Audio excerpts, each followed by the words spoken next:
नमस्कार साथियों, आज हम लोग ब्रिज से संबंधित एक प्रश्न देखने वाले हैं जो बिहार बोर्ड में बहुत बार पूछा हुआ है। आइए हम लोग जानने का प्रयास करते हैं कि कैसे सॉल्व होगा। तो कह रहा है कि दो वृत्तों की त्रिज्याएं क्रमशः 8 सेंटीमीटर और 6 सेंटीमीटर है, तो उस वृत्त की त्रिज्याएं ज्ञात करें जिसका परिधि इन दोनों वृत्तों के परिधियों के जोगफल के बराबर है। यानी कहने का मतलब है कि दो वृत्त ले लेना है। तो दो वृत्त अगर हम लोग लेते हैं, जैसे एक ये वृत्त हो जाएगा और एक और वृत्त हो जाएगा, ठीक ना। ये दो वृत्त हो गया। आज जानते हैं दो वृत्त की त्रिज्याएं दिया हुआ है। त्रिज्याएं क्या दिया हुआ है? तो पहला का त्रिज्या दिया है 8, यानी आर बराबर इसको 8 ले लेते हैं। और यहाँ छोटा आर बराबर कितना, 6 सेंटीमीटर। इन दोनों वृत्तों को क्या कर लेना है, मिलाना है। तो क्या चीज मिलाना है? परिधि। कह रहा है उस वृत्त की त्रिज्या ज्ञात करे जिसका परिधि इन दोनों परिधियों, इसका परिधि क्या होता है, 2 पाई आर। अब प्लस है तो प्लस, इसका परिधि क्या हो जाएगा, 2 पाई आर। हो गया ना।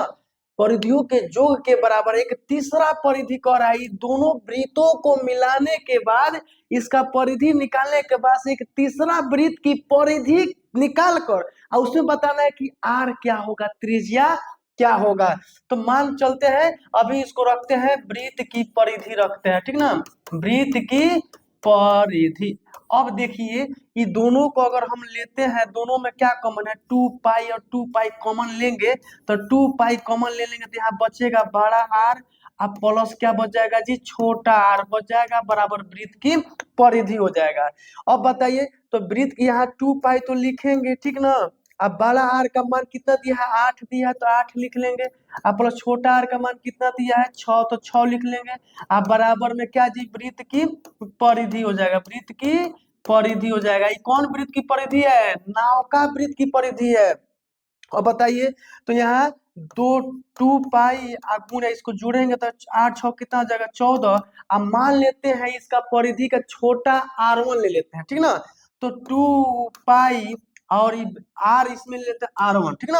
अब बताइए, 2 पाई से 2 पाई कट गया। अब बोला था त्रिज्या ना जी, तो यानी R1 मतलब क्या, R1 का मान दे रहा है 14, यानी नए वृत्त की त्रिज्या का मान कितना हो जाएगा, 14 सेंटीमीटर। आप पूछा था यही ना कि जिसकी परिधि इन दोनों वृत्तों के परिधियों के योग के क्या बराबर बराबर है, तो उस वृत्त की त्रिज्या ज्ञात कर। तो उस वृत्त, यानी एक नया वृत्त ले लेते हैं। देखिए नया वृत्त है ना जी, इस वृत्त की अगर त्रिज्या देखा जाए तो इस वृत्त की त्रिज्या कितना आ गया, तो 14 सेंटीमीटर। R1 ले लेते हैं 14 सेंटीमीटर।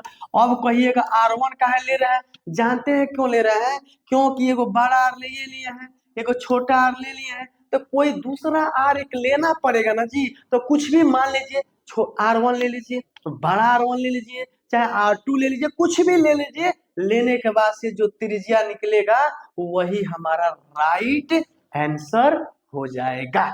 उम्मीद करता हूं मेरे प्यारे साथी आप लोग को बिल्कुल समझ में आया होगा।